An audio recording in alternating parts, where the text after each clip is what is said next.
الرحمن الرحیم۔ محترم سامعین و ناظرین، سورۃ النساء آیت نمبر 26 سے آغاز کر رہے ہیں۔ اللہ سبحانہ و تعالی نے ارشاد فرمایا، یرید اللہ لیبین لکم، اللہ چاہتا ہے کہ اپنے احکام تمہارے لیے بیان کر دے، وَيَهْدِيَكُمْ سُنَنَ الَّذِينَ مِن قَبْلِكُمْ، اور تمہیں تم سے پہلے لوگوں کے طریقے بتا دے، وَيَتُوبَ عَلَيْكُمْ، اور تم پر اپنی رحمت سے رجوع فرمائے، واللہ علیم حکیم، اللہ علم و حکمت والا ہے۔ تو یہ جو جہاں پہ فرمایا نا وَيَهْدِيَكُمْ سُنَنَ الَّذِينَ مِن قَبْلِكُمْ، تمہیں تم سے پہلے لوگوں کے طریقے بتا دے، اس سے مراد یہ ہے کہ اس سے پہلے جو آیات تمہارے لیے جو عورتیں حرام یا حلال ہیں جو بیان ہوا ہے نا، یہی عورتیں پچھلی شریعتوں میں بھی اسی طرح حرام و حلال تھیں، اور بعض مفسرین کرام کے نزدیک اس سے مراد یہ ہے کہ تمہارے لیے جس کام میں بہتری ہے اللہ تعالیٰ وہ بیان کر دے جیسا کہ پہلے لوگوں سے بیان کیا تھا۔ اور اس آیت سے یہ بھی معلوم ہوا کہ گزشتہ قرآن یا حدیث میں تردید کے بغیر منقول ہوئے وہ ہمارے لیے بھی لائق عمل ہیں، اور جو ممانعت کے ساتھ نقل ہوئے ان پر ہمیں عمل جائز نہیں۔ واللہ یرید ان یتوب علیکم، اللہ تم پر اپنی رحمت سے رجوع فرمانا چاہتا ہے، وَيُرِيدُ الَّذِينَ يَتَّبِعُونَ الشَّهَوَاتِ أَن تَمِيلُوا مَيْلًا عَظِيمًا، اور جو اپنے مزوں کے پیچھے پڑے ہیں وہ چاہتے ہیں کہ تم سیدھی راہ سے بہت الگ ہو جاؤ۔ اب اس آیت کے متعلق اس کا شان نزول یہود و نصارہ اور مجوسی بھائی اور بہن کی بیٹیوں سے نکاح حلال سمجھتے تھے۔ جب اللہ تعالیٰ نے اس سے نکاح کرنے کو حرام فرمایا نا، تو وہ مسلمانوں سے کہنے لگے کہ جس طرح آپ خالہ اور پھوپھی کی بیٹی سے نکاح جائز سمجھتے ہو جبکہ خالہ اور پھوپھی تم پر حرام ہے، اسی طرح تم بھائی اور بہن کی بیٹیوں سے بھی نکاح کرو۔ اس پر یہ آیت کریمہ نازل ہوئی کہ یہ لوگ چاہتے ہیں کہ تم بھی ان کی طرح زنا میں پڑ جاؤ۔ یرید اللہ ان یخفف عنکم، اللہ چاہتا ہے کہ تم پر آسانی کرے، وخلق الانسان ضعیفا، اور آدمی کمزور بنایا گیا ہے۔ اللہ تعالیٰ اپنے بندوں پر آسانی چاہتا ہے، اس لیے انہیں نرم احکام عطا فرماتا ہے اور کئی جگہ رخصتیں عطا فرماتا ہے، لوگوں کی طاقت کے مطابق ہی انہیں حکم دیتا ہے، ان کے فطری تقاضوں کی رعایت فرماتا ہے۔ لیکن حقیقت یہ ہے کہ انسان فطری طور پر کمزور پیدا کیا گیا ہے، اور اسی فطری کمزوری کا یہ نتیجہ ہے کہ مرد عورت کی طرف بڑی جلدی مائل ہو جاتا ہے، اس کے لیے عورت اور شہوت سے صبر بڑا مشکل ہے مرد کے لیے۔ اللہ تعالیٰ نے اپنے بندوں پر رحم فرماتے ہوئے مردوں کے لیے عورتوں سے شریعت کے دائرے میں رہتے ہوئے نفع اٹھانے کی اجازت دی، اور صرف ان عورتوں سے منع کیا جن سے نفع اٹھانے میں فساد عظیم اور بڑے نقصان کا خدشہ تھا۔ اسی لیے متقی پرہیزگار اور لوگ جو ہیں نا وہ اللہ سے ڈرتے ہیں اور گناہوں سے اپنے آپ کو بچا لیتے ہیں۔ ایک یہاں پہ واقعہ صاحب تفسیر نے لکھا ہے، ایک بصرہ کے بزرگ تھے، ان کو لوگ نا مسکی کہتے ہیں، مسکی یعنی کہ خوشبو میں بسا ہوا۔ تو ایک بندے نے ان سے سوال کیا کہ کیا آپ خوشبو کا کاروبار کرتے ہیں؟ لوگ آپ کو مسکی کہتے ہیں۔ تو وہ کہنے لگے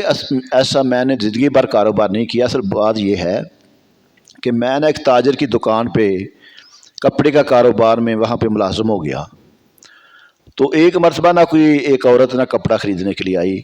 جب اس نے دکاندار سے وہ سوٹ 2-4 نا پیک کروا لیے، کہا کہ میں نا گھر میں جا کر جو پسند آئے گا وہ رکھ لوں گی، اس لڑکے کو میرے ساتھ بھیج دو اور اس کو میں پیسے ادا کر دوں گی۔ وہ بزرگ کہتے ہیں کہ جب میں اس کے ساتھ اس کے گھر پہنچا نا تو میں نا بڑا خوبصورت نوجوان تھا جوانی کے عالم میں، تو اس عورت نے اپنے گھر میں لے جا کر نا مجھے کمرے میں نا بند کر دیا اور غلط ارادے سے میرے قریب آنا چاہا۔ تو جب ایسا اس نے ارادہ چاہا نا تو میں اللہ سے ڈر گیا۔ میں نے اس کو بھی کہا کہ خدا کا خوف کر، اللہ سے ڈر، اللہ تو ہر جگہ پہ موجود ہے، اللہ تو دیکھ رہا ہے۔ جب اس نے میری نانا چھوڑنے چاہی تو فرماتے ہیں میں نے اس کو بہانہ لگایا کہ مجھے نا ذرا باتھ روم میں جانا ہے، پھر جیسے تو چاہتی ہے ایسے ہی ہو جائے گا۔ اب اس نے جب مجھے باتھ روم میں جانے کے لیے دروازہ کھولا تو باتھ روم میں جا کر میں نے وہ غلاظت جو ہے نا اپنے چہرے پر، اپنے ہاتھوں پر، کپڑوں پہ مال لی۔ جب دروازہ کھول کر باہر آیا نا تو اس نے شور ڈال دیا، ہمارے گھر میں پاگل آ گیا ہے، پاگل آ گیا۔ میں دوڑ گیا ایک باغ میں جا کر میں نے وہاں پہ اپنے آپ کو بھی صاف کیا، کپڑوں کو بھی صاف ستھرا کیا اور گھر چلا گیا۔ کہتے ہیں کہ جب رات کو میں سویا نا تو خواب میں جبریل امین جو ہے نا میرے پاس آئے۔ انہوں نے اپنا نا مبارک ہاتھ میرے جب چہرے پر پھیرا نا تو اللہ کی شان قدرت سے میرے پورے جسم سے نا اس وقت سے لے کر آج تک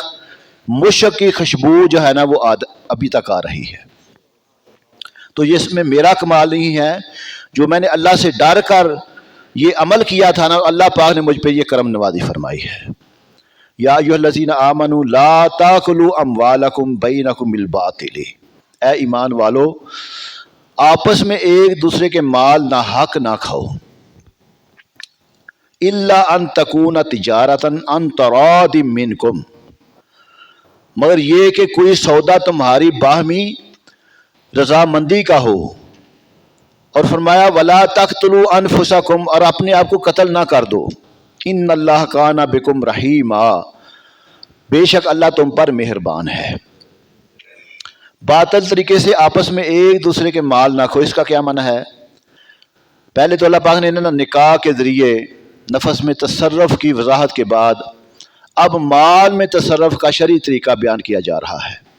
اس آیت میں باطل طریقے سے مراد وہ طریقہ ہے جس سے مال حاصل کرنا شریعت نے حرام قرار دیا ہے، جیسے سود، چوری، جوے کے ذریعے مال حاصل کرنا، جھوٹی قسم اٹھا کر، جھوٹی وکالت،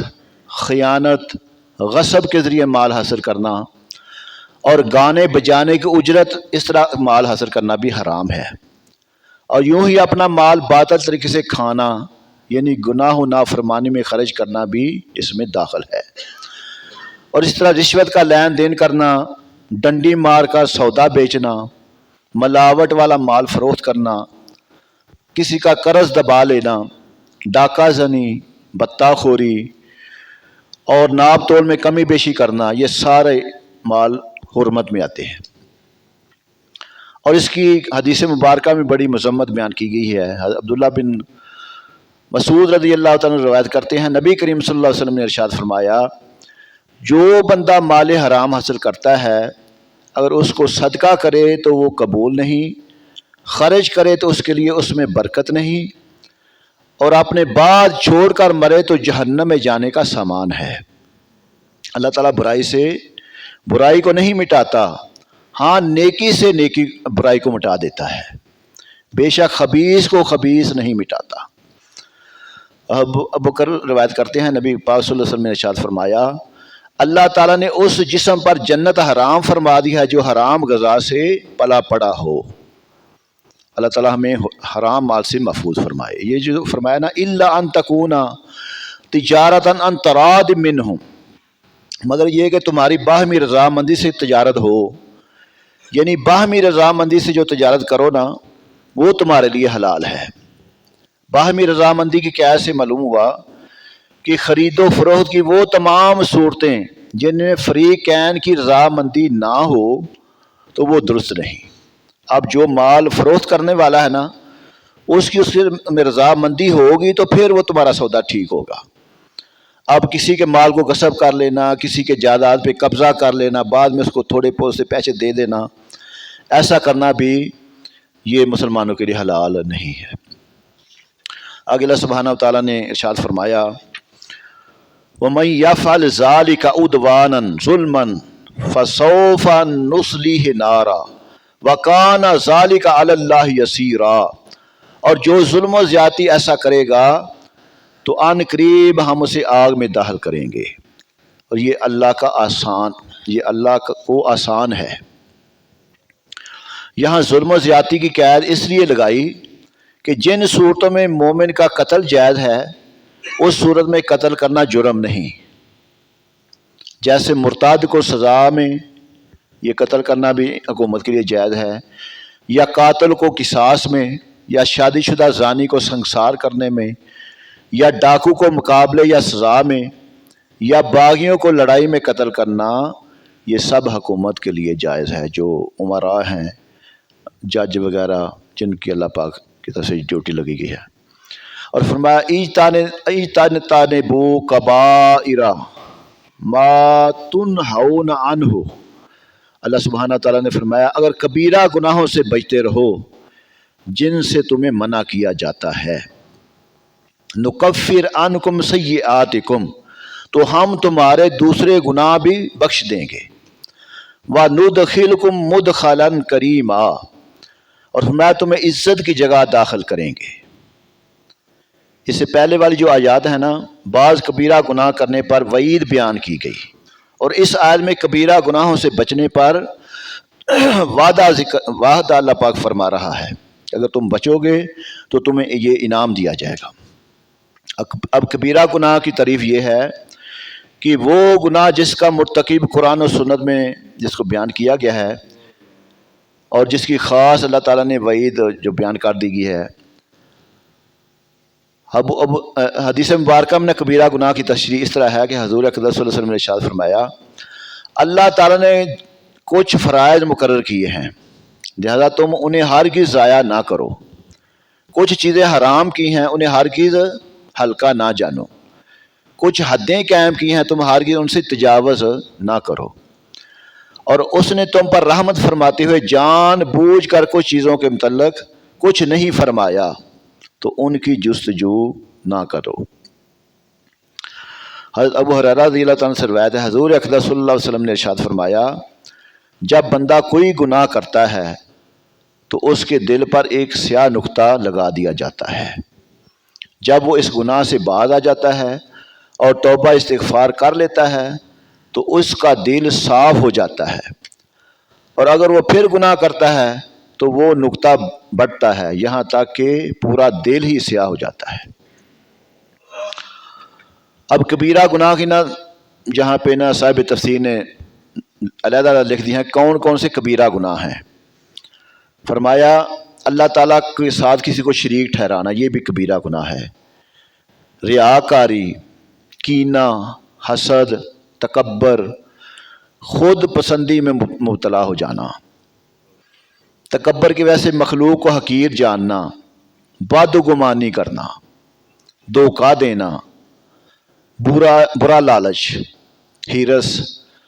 تنگ دستی کی وجہ سے فقراء کا مذاق اڑانا، جو غریب ہیں نا ان کا ایسے بھی مذاق اڑاتے رہنا، تقدیر پر ناراض ہونا، گناہ پر خوش ہونا، گناہ پر اصرار کرنا، نیکی کرنے پر تعریف کا طلبگار ہونا۔ اب میں کوئی نیکی کی ہے نا تو لوگ میری تعریف کریں گے، یہ بھی گناہ ہے۔ حیض والی عورت سے صحبت کرنا، جان بوجھ کر نماز چھوڑ دینا، صف کو سیدھا نہ کرنا، یہ بھی ہمارے میں نا اکثر یہ غلطی ہے۔ نماز میں امام سے سبقت کرنا، ابھی امام نے سجدہ نہیں کیا پہلے سجدے میں چلے جانا، زکوٰۃ کا ادا نہ کرنا، رمضان کا کوئی روزہ چھوڑ دینا، قدرت کے باوجود حج نہ کرنا، ریشمی لباس پہننا، مرد عورت کا ایک دوسرے سے مشابہت اختیار کرنا، آج کل یہ عام رواج ہے، لڑکے لڑکیاں بن رہے ہیں، لڑکیاں لڑکے بن رہے ہیں، عورتوں کا باریک لباس پہننا یہ بھی گناہ کبیرہ ہے جس میں سارے عذاب نظر آ رہے ہوتے ہیں، کیونکہ عورت کے لیے تو پردہ ضروری ہے۔ اور فرمایا اکڑ اکڑ کا چلنا تکبر کے ساتھ، مصیبت کے وقت چہرہ نوچنا، تھپڑ مارنا، گرے بان چاک کرنا، یہ جو نوحہ وغیرہ آج کل کہتے لوگ کر رہے ہیں،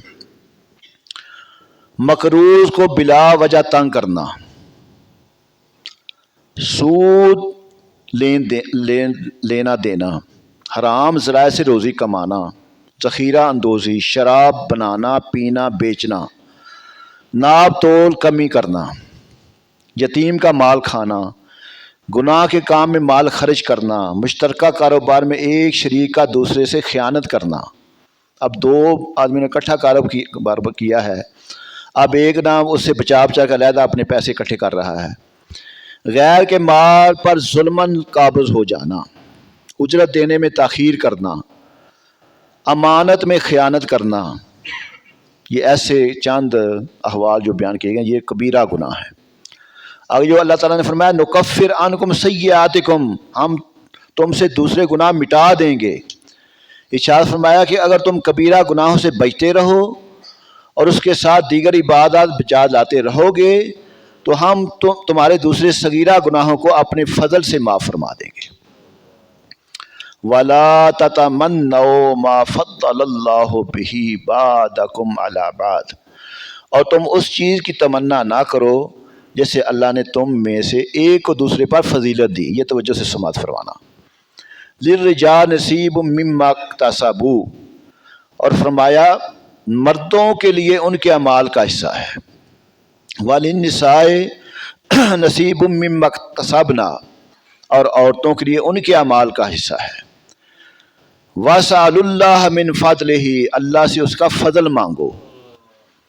ان اللہ کان بکل شیء علیما، بے شک اللہ ہر شے کو جاننے والا ہے۔ جب ایک انسان دوسرے کے پاس کوئی ایسی نعمت دیکھتا ہے نا، یہ ہم میں اکثر بیماری ہے، جو اس کے پاس نہیں، تو اس کا دل تشویش میں مبتلا ہو جاتا ہے۔ ایسی صورت میں اس کی حالت دو طرح کی ہوتی ہے۔ وہ انسان یہ تمنا کرتا ہے کہ یہ نعمت دوسرے سے چھن جائے اور مجھے حاصل ہو جائے، اور یہ حسد ہے، اور حسد مذموم اور حرام ہے۔ اور دوسرے سے نعمت چھن جانے کی تمنا نہ ہو، بلکہ یہ آرزو ہو کہ اس جیسی مجھے یہ مل جائے، تو یہ غبطہ کہتے ہیں اس کو، یہ مذموم نہیں۔ لہذا اللہ تعالیٰ نے جس بندے کو دین یا دنیا کی جہت سے جو نعمت عطا کی، اسے اس پر راضی رہنا چاہیے۔ اس آیت کا شأن نزول اس طرح ہے، جب یہ میراث کا حکم نازل ہوا نا، للذکر مثل حظ الانثیین، کہ مرد کے دو حصے ہیں، تو مردوں نے کہا کہ ہمیں امید ہے کہ آخرت میں نیکیوں کا ثواب بھی ہمیں عورتوں سے دگنا ملے گا۔ بعض مردوں نے ایسا کہنا شروع کر دیا، اور عورتوں نے کہا کہ ہمیں امید ہے کہ گناہوں کا عذاب ہمیں مردوں سے آدھا ملے گا۔ اگر تمہیں جو ہے نا نیکیاں ڈبل ملیں گی نا، تو ہمارا آدھا حصہ ہے نا، تو ہمیں پھر گناہوں کا عذاب بھی آدھا ملے گا۔ تو اس پر یہ آیت کریمہ نازل ہوئی، اور اس میں بتایا گیا کہ اللہ تعالیٰ نے جس کو جو فضیلت دی ہے نا، وہ عین اللہ پاک کی طرف سے حکمت ہے۔ بندے کو چاہیے کہ وہ اس کی قضا پر راضی رہے۔ آگے یہ جو فرمایا نا وَاسْأَلُوا اللَّهَ مِن فَضْلِهِ، اللہ سے اس کا فضل مانگو۔ اس کا معنی یہ ہے کہ سبحان اللہ، دلوں کے قرار کا کتنا پیارا بیان فرمایا کہ اللہ تعالیٰ سے اس کا فضل مانگو، کہ حقیقت میں سب سے بڑی چیز اللہ کریم کا فضل و کرم ہے۔ اعمال میں کسی کو دوسرے سے لاکھ گنا زیادہ بھی ثواب ملتا ہو، لیکن اس کے باوجود اللہ تعالیٰ کے فضل ہی کا محتاج ہونا چاہیے، کیونکہ اس کا جنت میں داخلہ تو اللہ تعالیٰ کے فضل سے ہی ہوگا۔ جتنا مرضی کوئی اپنی نیکیاں کر لے، لیکن پھر بھی اللہ کے فضل کا امیدوار ہو، بغیر فضل کے اپنے عمل سے کوئی جنت میں نہیں جائے گا۔ لہذا اللہ تعالیٰ سے اس کا فضل ہر وقت مانگنا چاہیے۔ وَلِكُلِّ جَعَلْنَا مَوَالِيَ مِمَّا تَرَكَ الْوَالِدَيْنِ وَالْأَقْرَبُونَ، یہ آخری آیت مبارکہ ہے اس رکوع کی، اور فرمایا اور ماں باپ اور رشتہ دار جو کچھ مال چھوڑیں، ہم نے سب کے لیے اس مال میں حصہ رکھا ہے، مستحق بنا دیے ہیں۔ وَالَّذِينَ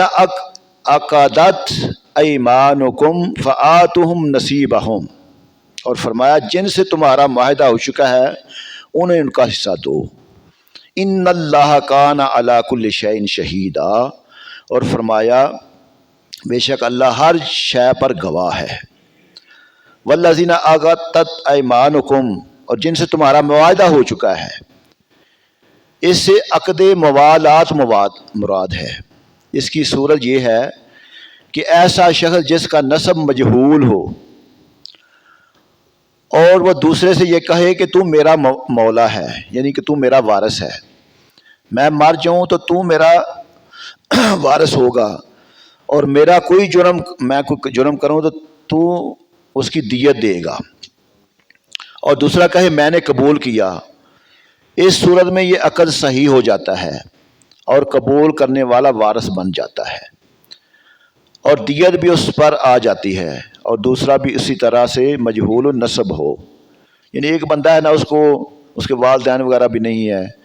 تو اس کا جو نسب مجہول ہے یہ اس کے لیے ہے،